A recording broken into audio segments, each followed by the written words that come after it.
మహాకుంభమేళ హిందూ సనాతన ధర్మంలో మహాకుంభమేళకు ఎంతో ప్రాముఖ్యత ఉంది. ప్రతి 12 సంవత్సరాలకు ఒకసారి మహాకుంభమేళను నిర్వహిస్తారు. ఈ కుంభమేళలో పాల్గొనేందుకు ప్రపంచ నలుమూలల నుంచి లక్షలాది సంఖ్యలో భక్తులు తరలివస్తారు. దీనికంటే ముందు ప్రతి 4 సంవత్సరాలకు ఒకసారి కుంభమేళ కార్యక్రమాలు నిర్వహిస్తారు. అర్ధ కుంభమేళను ప్రతి 6 ఏళ్లకు ఒకసారి హరిద్వార్ లేదా ప్రయాగ్రాజ్లో నిర్వహిస్తారు. పూర్ణ కుంభమేళ మాత్రం ప్రతి 12 ఏళ్లకు ఒకసారి ప్రయాగ్రాజ్, హరిద్వార్, ఉజ్జయిని, నాసిక్లో నిర్వహిస్తారు. ఇంతకుముందు 2013 సంవత్సరంలో ప్రయాగ్రాజ్లో మహాకుంభమేళ నిర్వహించారు. మళ్ళీ ఇప్పుడు జనవరి 13 నుంచి ఫిబ్రవరి 26వ తారీఖు వరకు ఈ కుంభమేళ నిర్వహించనున్నారు. జ్యోతిష శాస్త్ర ప్రకారం సూర్యుడు మకరంలోకి ప్రవేశించినప్పుడు మహాకుంభం ప్రారంభమవుతుంది. మకర సంక్రాంతి పండుగ నుంచే కుంభస్నానం ప్రారంభమవుతుంది. ఈ సందర్భంగా కుంభమేళ ఎందుకు నిర్వహిస్తారు, దీని ప్రాముఖ్యతలేంటి, కుంభమేళ చరిత్ర, రహస్యాల గురించి ఆసక్తికరమైన విశేషాలను ఇప్పుడు తెలుసుకుందాం. కుంభమేళను ఎవరు ప్రారంభించారంటే, కుంభమేళ స్నానానికి దాదాపు 850 ఏళ్ల పైగా చరిత్ర ఉంది. దీన్ని ఆదిశంకరాచార్యులు ప్రారంభించినట్లు చరిత్ర ద్వారా తెలుస్తుంది. ఆదిశంకరాచార్యులు ఆయన శిష్యులు, సన్యాసులు, అఘోరాలకు సంగం ఒడ్డున రజస్నానానికి ఏర్పాటు చేశారు. ఇక్కడ స్నానం చేయడం వల్ల మోక్షం పొందుతారని చాలామంది నమ్ముతారు. అందుకే లక్షల సంఖ్యలో భక్తులు తరలివస్తారు. ఇప్పుడు చరిత్ర గురించి తెలుసుకుందాం. దుర్వాస మహర్షి ఇంద్రునికి శాపం ఇవ్వడం వల్ల దేవతలు తమ శక్తిని కోల్పోతారు. ఆ సమయంలో రాక్షసులు దేవతల మీద ఆధిపత్యాన్ని సాధిస్తుంటారు. ఆ సమయంలో దేవతలు శ్రీ మహావిష్ణువు దగ్గరికి వెళ్ళగా శ్రీ మహావిష్ణువు క్షీరసాగర మదనంలో అమృతంని సేవిస్తే తమ శక్తిని పొందుతారని చెప్తాడు. అప్పుడు క్షీరసాగరాన్ని చిలకడం తమ వల్ల కాదని, శత్రువులైన రాక్షసుల సహాయాన్ని తీసుకోవాలని, దాంట్లో వచ్చినవన్నీ అమృతంతో సహా సమానంగా పంచుకోవాలని శ్రీ మహావిష్ణువు చెప్తాడు. సాగరమదనానికి మందర పర్వతాన్ని కవ్వంగా, అలాగే తాడుగా వాసుకిని వాడతారు. వాసుకి తల వైపు రాక్షసులు, అలాగే తోక వైపు దేవతలు పట్టుకొని లాగుతుంటారు.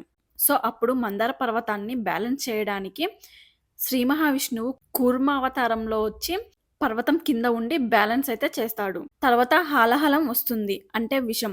అప్పుడు దేవతలు, రాక్షసులు మహాదేవుణ్ణి ప్రార్థిస్తే ఆ విషాన్ని మహాదేవుడు కంఠంలోకి తీసుకొని నీలకంఠుడయ్యాడు. అలాగే లక్ష్మీదేవి వచ్చి శ్రీ మహావిష్ణువుని కళ్యాణం చేసుకుంటుంది. తర్వాత కామధేనువుని దేవతలు తీసుకుంటే ఉత్తై సరస్సు అనే గుర్రాన్ని రాక్షసులు తీసుకున్నారు.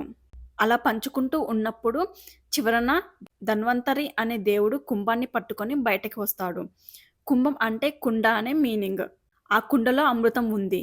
దాన్ని కాపాడమని శ్రీ మహావిష్ణువు బృహస్పతి, శని, సూర్య, చంద్రుడికి అప్పగిస్తాడు. సో దానవులు వారి వెంట పడడం జరుగుతుంది. ఆ యుద్ధం 12 రాత్రులు 12 పగళ్ల పాటు దేవతలు అలాగే రాక్షసుల మధ్య అయితే అమృత భాండం కోసం భీకర పోరు జరుగుతుంది. అప్పుడు నలుగురు ఒక ప్లేస్లో ఆగినప్పుడు 4 చుక్కలు 4 ప్లేసెస్లో పడడం జరుగుతుంది.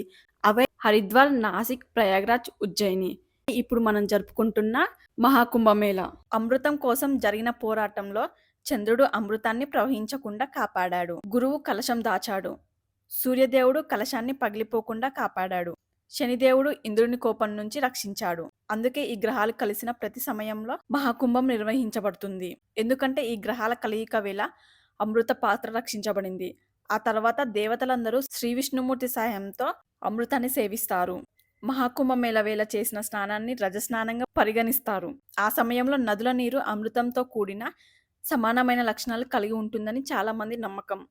అంతేకాదు సకల దేవతల అనుగ్రహం లభిస్తుందని కూడా నమ్ముతారు. ముఖ్యంగా ప్రయాగ్రాజ్లో రజస్నానానికి మతపరమైన ప్రాముఖ్యత ఉంది. ఇక్కడ యమున, సరస్వతి, గంగా నదులు కూడా కలుస్తాయి. అందుకే దీనిని త్రివేణి సంగమం అంటారు. జ్యోతిషాల ప్రకారం బృహస్పతి ఒక రాశిలో ఒక ఏడాది పాటు నివాసం ఉంటాడు.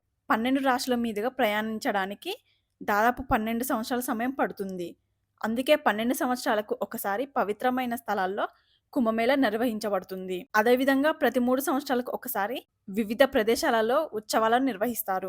కుంభంలో బృహస్పతి, మేషంలో సూర్యుడు ఉన్నప్పుడు హరిద్వార్లో కుంభోత్సవాలు ప్రారంభమవుతాయి. ఇదిలా ఉండగా హిందూ గ్రంథాల ప్రకారం భూలోకంలో ఒక ఏడాది దేవతలకు ఒక రోజుతో సమానం. దీని ప్రకారం దేవతలు, రాక్షసుల మధ్య 12 ఏళ్ల పాటు యుద్ధం జరిగింది. అందుకే 12 సంవత్సరాలకు ఒకసారి కుంభమేళ నిర్వహించబడుతుంది.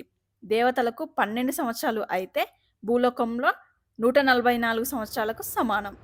అందుకే ఈ సమయంలో భూమిపై మహాకుంభమేళ కార్యక్రమాన్ని నిర్వహిస్తారు.